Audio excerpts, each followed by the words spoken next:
My boyfriend, 34, and I, 32 female, have been together for 2.5 years. For the last year, we lived at his apartment while he paid the mortgage out of his savings and I paid for our groceries and eating out. He played video games every day for 6 to 12 hours while I worked full-time. He was a great boyfriend and we rarely fought. I loved him and treated him dearly. Last year, when fall rolled around, he said he wasn't ready to return to work and would apply in spring. I told him I didn't think waiting this long was a good idea because 2 years off work is a long time and management could forget him or move around. Also, it was very upsetting that he didn't follow through with his word. In the spring, he applied for a position but the company rejected him. He waited 8 months for another position to pop up. While he was waiting, I started to get worried and asked him multiple times to find a job while he waited or perhaps take some courses just in case he didn't get the job. I politely expressed many times that I have anxiety about our future because I want to buy a house, start a family, biological clock, you know. Whenever I expressed my anxieties, he would either get upset with me because I didn't believe in him or ignore me. The last few times I expressed my worries, he straight up told me to bite my tongue. As you can imagine, I was getting increasingly hurt with time because he acted like my opinion and feelings didn't matter. It's been 2.5 years and he has still had no luck with this company. He doesn't want to work anywhere else.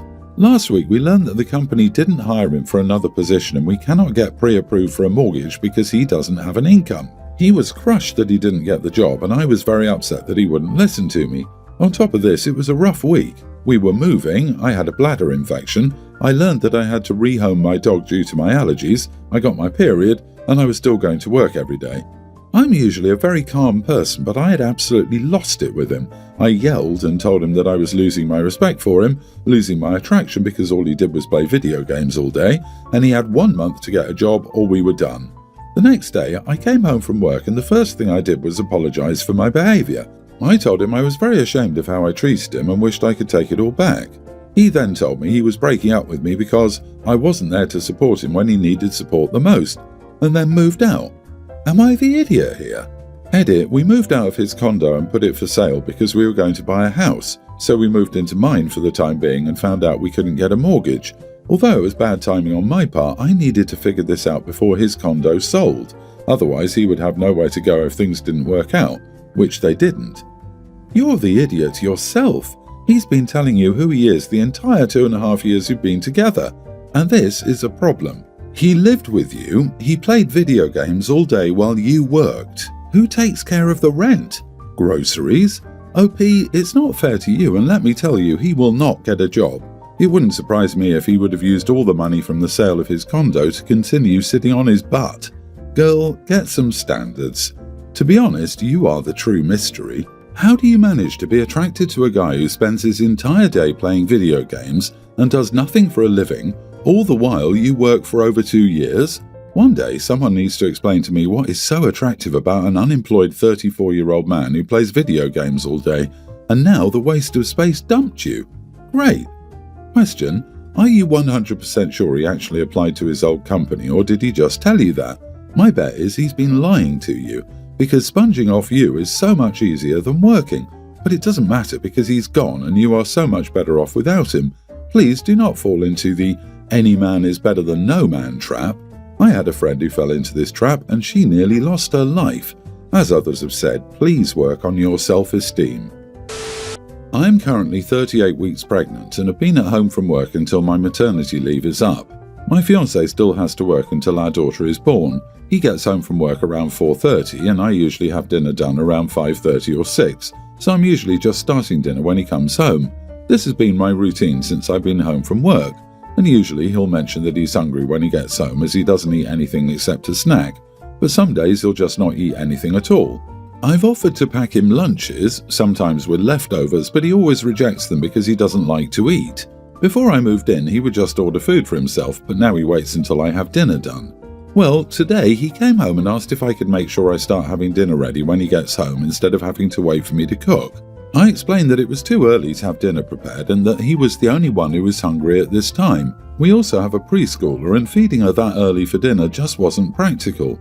He talked it over with his co-workers and they all say how their wives have dinner on the table ready when they get home, and how he's tired of coming home hungry and having to wait sometimes over an hour to be fed. I said it wasn't my fault that he chose not to eat throughout the day and he would just have to snack because I'm not cooking dinner that early. He got defensive and started making me feel like I was being the idiot, but I feel like I didn't do anything wrong. Edit. He also commented on me being home all day now so that it's reasonable to believe that I can have dinner ready and that there isn't much of an excuse. My dude can eat lunch. The irony is that he doesn't like to eat and then is upset that he can't eat when he wants to. LOL.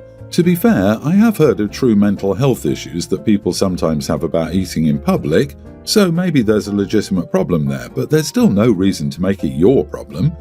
What is he, a freaking toddler? Hungry but refuses to do something about it? All so he can blame OP.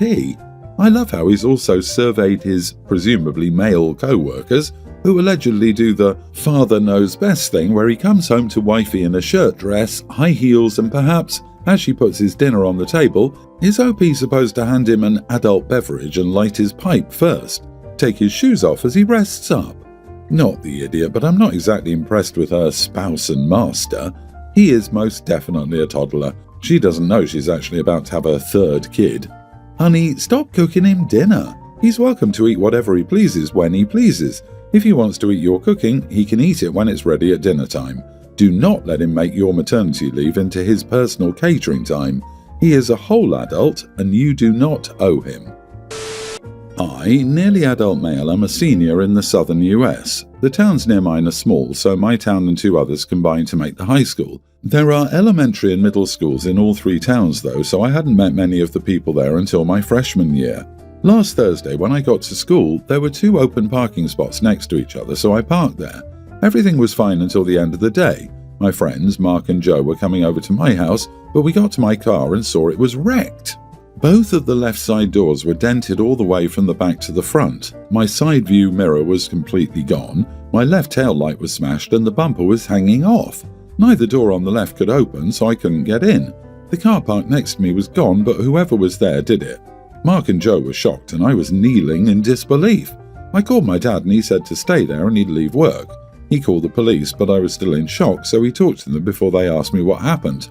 I told them what I knew, which wasn't a lot, and they drove me home while my dad talked to them for a little while longer. Mark, Joe and I went back to mine and my dad came home a little while later. He said they'd see what they could do, but there were no cameras in the parking lot, so there was no video. Then Mark yelled he knew who did it. He texted his girlfriend and told her about my car, and she said she saw a girl, Annie, driving, and the right side of her truck was ruined. Joe had texted his brother and he said that he saw Annie parked next to me since her truck was bright red. Annie lives in another town, but she seems fine. We weren't friends, but we knew similar people, so we would hang out sometimes. Annie has a massive pickup truck but doesn't need one. Her mom's a teacher, her dad's an elementary principal, and Annie works at a grocery store. Me, Mark and Joe drove over to Annie's house to see if her truck was damaged. Her truck was in her driveway, her right headlight was broken, and her right doors were scraped. Annie ran out of her house and I asked if she hit my car.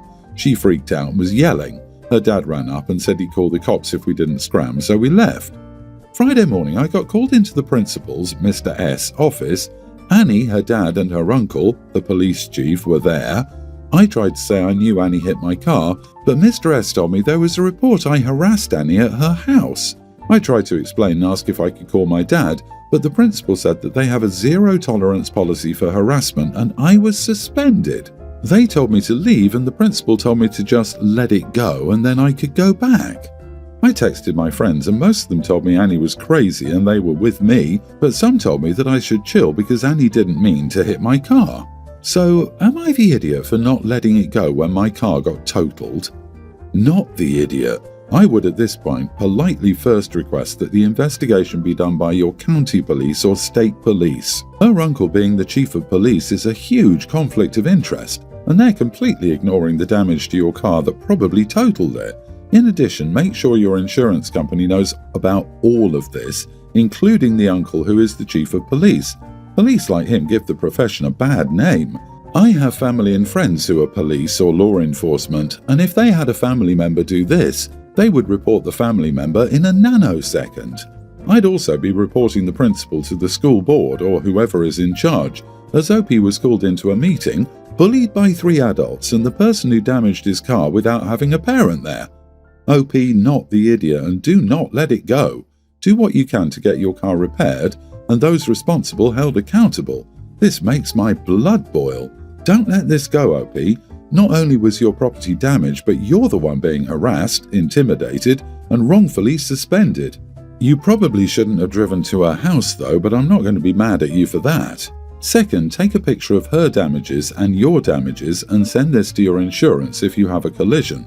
Also, give your insurance the name of your friend who saw Annie hit your car. Screw the school system. Get your car fixed. I, 28 female, have an established routine. I live alone in a 2-bedroom apartment, and while I'm not a neat freak, I like my space to be organised and have a certain vibe. Think minimalist, calm and quiet. My sister, 30, recently married a guy, 31, I barely know. They live about 3 hours away, and since their wedding a month ago, she's been asking to stay with me for a few weeks. Usually I'd be fine with it. I love my sister, but there's a catch. When I agreed, she dropped the bomb and said that she was bringing her husband with her. Apparently he doesn't feel comfortable being alone for extended periods, so she wants me to adjust to my lifestyle for them as a couple. This means rearranging my apartment for them, having quiet hours during the day because he works from home, and no longer playing music or hosting friends when they're around. Oh, and she suggested I stop using the guest room for my own hobbies, which is how I unwind after work. Basically, I'm supposed to cater to their needs and make space for their relationship. I told her I wasn't comfortable with that, especially since I don't even know her husband well and wasn't planning to make my home into a mini hotel or daycare for them. She got super upset, called me selfish and said it was just for a couple of weeks. But I'm really not okay with it. I feel like I'd be giving up a lot of my personal space and peace of mind just for her convenience. Now she's threatening not to visit at all, and I'm feeling guilty but also like she's overstepping. So, am I the idiot for refusing to let them stay under these conditions? It sounds like she wants to move in and live with you rent-free while not really searching for a place to live. Sweetheart, if they can't handle respecting your space, maybe it's best they learn to be grown-ups in their own home. Not the idiot, your sister stinks. Send her a list of local hotels and Airbnb listings. Sounds like they got evicted and have decided to take over OP's home. Make space for their relationship. He doesn't feel comfortable being alone. My behind. What a privilege for you to have the great honour of hosting the newlyweds. You should be thrilled to cater to their every whim. Oh wow, they can have all the space they like in their own home. I reckon OP needs about a 3-hour drive's worth of space from them. It seems just about perfect where they are. Honey, she doesn't want to visit you. She wants to move into your place and make it so uncomfortable that you just let them have it. She's the one making this an untenable situation and threatening not to visit because you won't make yourself uncomfortable in your own home. Don't feel guilty for her inability to be a rational human being. My parents and I, a teen female, spent Saturday with my dad's family. So when my mom went MIA for a bit longer than usual, I looked for her and found her upset. She said nothing was wrong. But an hour later I heard my grandparents call her a bad mom and I stopped and admittedly eavesdropped on what they were saying.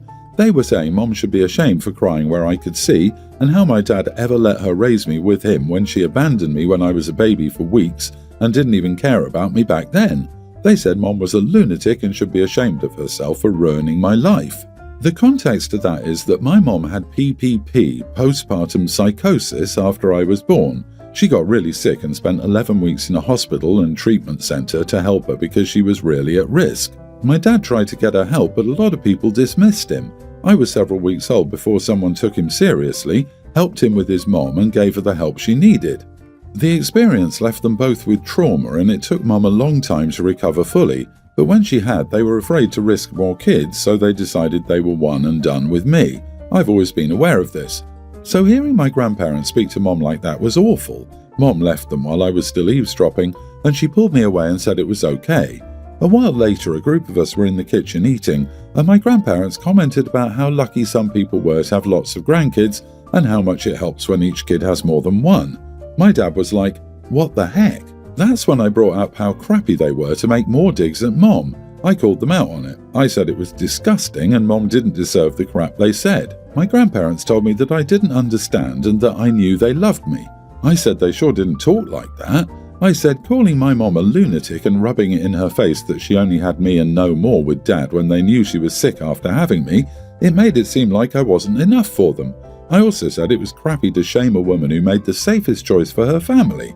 My dad was furious with his parents and asked what the heck was going on. They slipped up and basically confessed that they'd been saying crap to Mom since I was a baby and always went behind everyone's back so we wouldn't know. They tried to lecture me about calling them out, but Dad shut it down and asked Mom and me to wait in the car. Apparently some of the extended family are anti-me now for calling out my grandparents in front of others, and my grandparents are also saying how disrespectful I am. Dad raged at anyone who blamed me, but I do wonder if I should have handled it more privately, like telling Dad instead of calling them out like that. Am I the idiot? Brava, go you! You're a great kid defending your mom like that and calling out your grandparents' behaviour, and it was even better that everyone understood that this has been going on for 16 bloody years. Because if you didn't, your grandparents would have lied. Now everyone knows what terribly hateful people your grandparents are when it comes to your mother. I can't imagine what your poor mother has had to suffer through alone for all these years. Hugs to you all. Giant not the idiot, you're a hero. I do wonder if I should have handled it more privately. I'm a grandparent. Yours a despicable OP. Privacy be damned. Let the family know that the grandparents have been secretly tormenting your mother for years. No need to share her medical information though. Grandparents need to crawl back under their muddy rocks and stay there with the rest of the slimy creatures.